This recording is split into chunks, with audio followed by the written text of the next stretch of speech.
जय श्री कृष्णा दोस्तों। मैं आज आपको सुनाऊंगी बीना शर्मा जी की लिखी एक पारिवारिक कहानी। नंदिनी, जल्दी से खाना ला दो, मुझे बहुत तेज की भूख लगी है, नवीन ने अपनी पत्नी नंदिनी से कहा।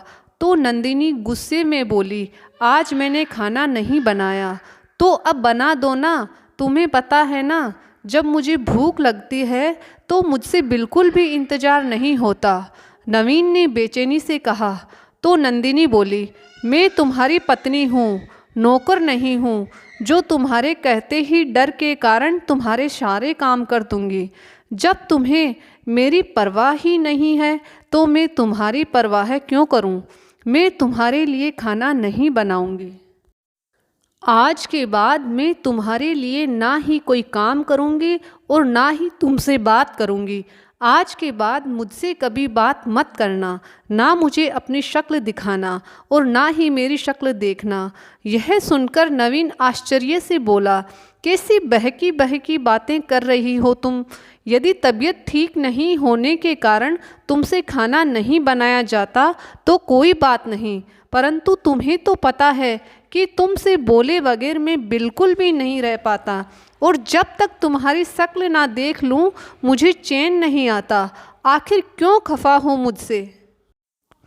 यह सुनकर नंदिनी गुस्से में बोली, क्या इसीलिए शादी की थी मैंने तुमसे कि मुझे दुख के वक्त अकेला छोड़कर तुम अपने दोस्तों के साथ खरीदारी करने चले जाओगे।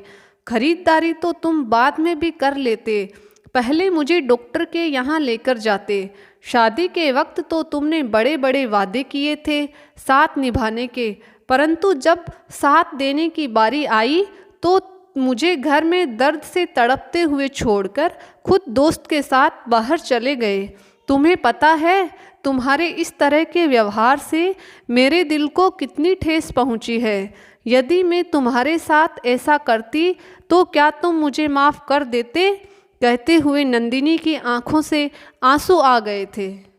2 साल पहले ही नंदिनी का विवाह नवीन के साथ हुआ था। नंदिनी नवीन से बेहद प्यार करती थी। उसे जरा भी दुख हो जाता तो वह उसके दुख दूर करने के लिए पूरी कोशिश लगा देती थी, और बदले में वह उससे बस यही चाहती थी कि वह भी उसकी परवाह करे, उसकी भावनाओं का सम्मान करे। उससे प्यार तो बहुत करता था नवीन, परंतु वह थोड़ा लापरवाह किस्म का इंसान था। कुछ महीने पहले जब नवीन एक कंपनी में जॉब करके वापस अपने घर की तरफ आ रहा था, तब रास्ते में एक गाड़ी से उसका एक्सीडेंट हो गया था, जिसकी वजह से उसके पैरों में बहुत चोट आई थी। तब नंदिनी उसे लेकर तुरंत अस्पताल गई और डॉक्टर से कहकर उसका अच्छी तरह से इलाज करवाया था। जब उसके स्वास्थ्य में सुधार हुआ तब उसने अपने पति के घर आने के बाद उसकी बहुत देखभाल की थी। उसके पैरों में दोनों वक्त तेल की मालिश करती थी और खाने के लिए दिन में कई कई बार पौष्टिक भोजन देती थी, जिससे कुछ समय में ही नवीन बिल्कुल ठीक और सेहतमंद हो गया था और दोबारा से काम करने के लिए अपनी कंपनी जाने लगा था। एक दिन जब नंदिनी पूजा कर रही थी तब अचानक से उसके सिर में बहुत तेज दर्द होने लगा। उस वक्त नवीन घर पर ही था। जब नंदिनी ने नवीन को अपने दर्द के बारे में बताया तो वह उसे डॉक्टर के यहाँ ले जाने की बजाय अपने एक दोस्त राजू, जिसकी कुछ दिनों बाद शादी थी, उसके साथ उसे कपड़े दिलाने के लिए बाजार चला गया था। तब नवीन का अपने प्रति ऐसा लापरवाही भरा रवैया देखकर नंदिनी को बेहद दुख हुआ। उस दिन दुख के कारण उसने खाना भी नहीं बनाया। तब नंदिनी की आंखों से आंसू देखकर नवीन बहुत शर्मिंदा होकर बोला, यार बहुत बड़ी गलती हो गई मुझसे। जैसे ही मेरे पास कपड़े दिलाने के लिए राजू का फ़ोन आया, मैं तुम्हें दवाई दिलाने के बारे में भूल गया, माफ़ कर दो मुझे।